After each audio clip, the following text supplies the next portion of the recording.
Hello दोस्तों, स्वागत है आपका आपके अपने YouTube चैनल इजहार मैथ सॉल्यूशन में। और आज के इस वीडियो में हम लोग सीखेंगे चारपिट्स मेथड। चारपिट्स मेथड क्या होता है? Charpit method non linear partial differential equation of first order को सॉल्व करने का एक मेथड, जिसमें हम लोग ऐसी पार्शियल डिफरेंशियल इक्वेशन को सॉल्व करते हैं जो नॉन लीनियर होती हैं और उनका ऑर्डर 1 होता है। मतलब ऐसी पार्शियल डिफरेंशियल इक्वेशंस जो नॉन लीनियर होंगी, यानी कि उनकी डिग्री 1 से ज़्यादा हो सकती है, और वो फर्स्ट ऑर्डर की होंगी, यानी कि उसमें सिर्फ फर्स्ट डेरिवेटिव होंगे।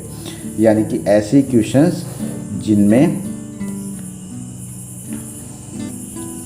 x, y, z, p, q ये सारे आ सकते हैं, ठीक है। और p q की पावर 1 से ज़्यादा भी हो सकती है, यानी कि वो नॉन लीनियर है। तो ऐसी इक्वेशन को सॉल्व करने के लिए सबसे पहले हम लोग चारपिट्स की सब्सिडरी इक्वेशन को समझते हैं। ये होती है चारपिट की सब्सिडरी इक्वेशन। अब इसमें देखिए 5 टर्म है। dx upon minus del F by del P is equal to dy upon minus del F by del Q, dz upon minus P del F by del X minus Q del F by del Q, और बराबर में है dp upon del F by del X plus P del F by del Z is equal to D Q upon del F by del Y plus Q del F by del Z. ये 5 term होते हैं Charpit's की subsidiary equation में। हम लोग क्या करते हैं, जो भी इक्वेशन आपको यहाँ दी जाएगी, कोई भी non linear partial differential equation जब आपको यहाँ दी जाएगी, तो आप क्या करेंगे, उसके सारे टर्म्स लेफ्ट हैंड साइड में कर लेंगे, राइट हैंड साइड में 0 बना लेंगे। ये जो इक्वेशन आएगी इसको f कंसीडर कर लेंगे। इसमें से ये 5 पार्शियल डेरिवेटिव निकाल लेंगे, यानी कि del F by del X की वैल्यू निकाल लेंगे, del F by del Y निकाल लेंगे, इसमें से del F by del Z निकाल लेंगे, del F by del P निकाल लेंगे, del F by del Q निकाल लेंगे। ये पांचों वैल्यूज जो आएंगे आपके पास, वो इस सब्सिडरी इक्वेशन में पुट कर देंगे, ठीक। आपको सब्सिडरी इक्वेशन मिल जाएगी। इस सब्सिडरी इक्वेशन में ये 5 वैल्यूज़ आप निकाल के जब यहाँ रख देंगे, तो आपको ये 5 टर्म मिलेंगे, जिनमें ऊपर dx, dy, dz, dp और dq होंगे, और नीचे क्वेश्चंस के हिसाब से यहाँ जो डेरिवेटिव्स आए हैं वो रख दिए जाएंगे। अब आप क्या करेंगे कि इनमें से कोई 2 टर्म्स को आपस में इक्वेट करेंगे। इनमें से कोई 2 टर्म्स आपस में इक्वेट करेंगे और उनको इंटीग्रेट कर लेंगे, ठीक है। जैसे पहला या दूसरा ले लें, दूसरा या तीसरा ले लें, पहला या तीसरा ले लें, बहुत सारे आपके पास ऑप्शन हैं। चौथा पांचवा ले लें, तीसरा पांचवा ले लें, बहुत सारे ऑप्शंस हैं आपके पास। तो कोई भी 2 ऐसे टर्म्स आप ले लेंगे जिनको इंटीग्रेट करना पॉसिबल हो, ठीक है। उनको इंटीग्रेट कर लेंगे। इंटीग्रेट जब कर लेंगे तो हमें एक फंक्शन मिल जाएगा। मान लीजिए हम उसे u से डिनोट कर रहे हैं।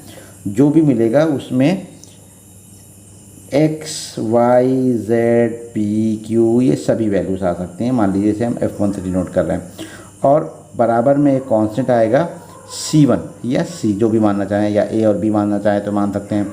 हम यहाँ पर c1 मान रहे हैं। तो ये एक फंक्शन मिलेगा इंटीग्रेट करने के बाद। ये कांस्टेंट क्यों आया? क्योंकि हम उसको इंटीग्रेट करेंगे तो एक कांस्टेंट हमें लगाना पड़ेगा।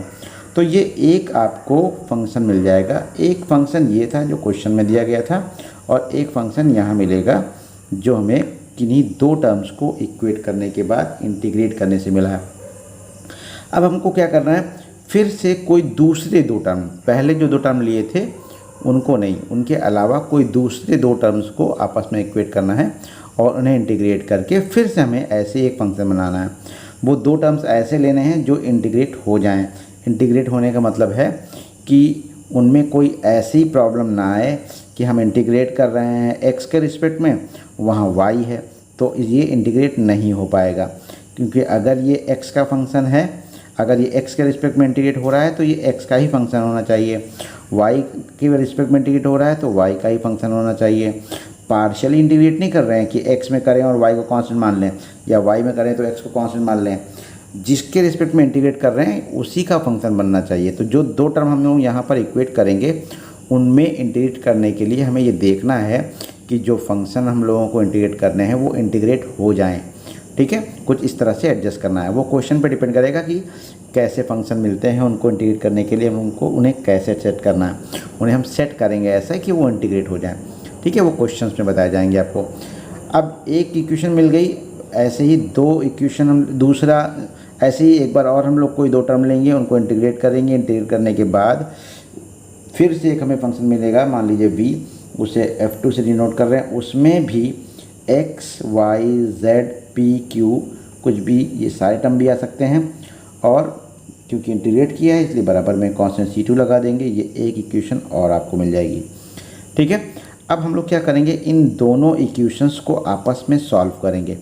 इन दोनों इक्वेशंस को आपस में सॉल्व करके वहाँ से हम लोग p की वैल्यू निकालेंगे जो भी आएगी, q की वैल्यू निकालेंगे जो भी आएगी। क्या आएगी, वो आ सकती है x, y, z का फंक्शन। यहाँ पर भी इसको phi1 मान लेते हैं। यहाँ से q की जो वैल्यू आएगी वो भी x, y, z का कोई फंक्शन होगी। मतलब इक्वेशन 2 और 3 को आपस में सॉल्व करेंगे p और q के लिए। p और q की वैल्यू निकालेंगे, जो वैल्यू आएगी वो क्या होगी, x, y, z का फंक्शन हो सकती है, या q की वैल्यू जो आएगी वो भी x, y, z का फंक्शन हो सकती है। p और q की जो वैल्यू आएंगी उनको हम लोग इस एक फॉर्मूले में लिख देंगे, dz is equal to P D X plus Q D Y. ठीक, यहाँ से जो p की वैल्यू आएगी वो यहाँ रख देंगे और q की जो वैल्यू आएगी वो यहाँ रख देंगे। ठीक है, अब यहाँ पर जब हम लोग p और q की वैल्यू रख देंगे, जैसे मान लीजिए कि p की वैल्यू आई है phi1, वो फंक्शन हो सकती है x, y, z का, और q की जो वैल्यू आई है वो है phi2, वो भी x, y, z का फंक्शन हो सकती है। अब इसे हम फिर से इंटीग्रेट करेंगे। ठीक, अब यहाँ 1 का तो हो जाएगा z, अब यहाँ जो भी फंक्शन होगा उसे हमें x के रिस्पेक्ट में इंटीग्रेट करना है। अब या तो फिर यहाँ पर x का ही फंक्शन हो तो x के रिस्पेक्ट में आसानी से इंटीग्रेट हो जाएगा, और यहाँ पर भी y का फंक्शन हो तो y के रिस्पेक्ट में इंटीग्रेट हो जाएगा। लेकिन अगर कुछ ऐसा हुआ कि x के साथ y आ जा रहा है या z आ जा रहा है, y के dy के रिस्पेक्ट में जब कर रहे हैं तो z आ जा रहा है या x आ जा रहा है, तो हमें यहाँ पर भी कुछ ऐसी सेटिंग बनानी होगी कि ये इंटीग्रेट हो जाएं।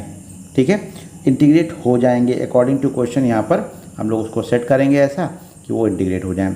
इंटीग्रेट जब हो जाएंगे तो यहाँ पर आपको कुछ वैल्यू मिल जाएगी और यहाँ पे भी इंटीग्रेट होकर कुछ वैल्यू मिल जाएगी। बात समझ में आ रही है? और इन वैल्यूज़ को हम लोग यहाँ लिख लेंगे जो भी इंटीग्रेट होकर आएंगी, प्लस एक कांस्टेंट लगा देंगे। ठीक, C1, C2, A, B जो भी लगाना है, तो ये जो आएगा यही आपका आंसर होगा। जो भी इक्वेशन दी जाई थी उसको, जो भी इक्वेशन दी गई थी उसको हम लोग इस तरह से सॉल्व कर लेंगे। ठीक है, तो ये है पूरा concept non linear partial differential equation को सॉल्व करने का। ये है कॉन्सेप्ट चार-पिट्स मेथड का, जो कि यूज़ होता है non linear partial differential equation of first order को सॉल्व करने के लिए। ठीक है, नेक्स्ट वीडियो में हम लोग एक कोई क्वेश्चन लेंगे और उस क्वेश्चन को इसी कॉन्सेप्ट से सॉल्व करेंगे, यानी कि चार-पिट्स मेथड लगा के उसे हम लोग सॉल्व करेंगे। ठीक है, आज के वीडियो में इतना ही। एक मिनट, एक बात तो बताना मैं भूल ही गया कि अगर मान लो कि आपको u मिल गया, यानी कि कोई दो टर्म आपस में इक्वेट करके इंटीग्रेट कर लिए, लेकिन कोई दूसरे दो पेयर नहीं मिल पा रहे हैं जिससे हम v निकाल पाएँ। मान लीजिए आपको v नहीं मिल पा रहा है, तो आप एक काम और कर सकते हैं कि इस u और इस दी हुई इक्वेशन को सॉल्व करके भी p और q निकाल सकते हैं। जैसे हम लोग u और v को सॉल्व करके p और q निकालते हैं, ठीक वैसे ही हम लोग u वाली इक्वेशन और दिए हुए इक्वेशन को सॉल्व करके भी p और q निकाल सकते हैं, और आगे का प्रोसेस सेम वैसे ही करना है। ठीक है, तो अगर हम लोगों को u और v दोनों मिल गए तो इन दोनों को सॉल्व करके p और q निकालेंगे, इसमें रख के इंटीग्रेट कर लेंगे। लेकिन मान लीजिए u मिल गया लेकिन v नहीं मिल रहा है, तो आप क्या करेंगे, u वाली इक्वेशन और इस दिए हुए क्वेश्चन को इक्वेशन मानेंगे और इन दोनों को सॉल्व करके हम लोग p और q निकाल लेंगे। ठीक है, ओके, दैट इज ऑल।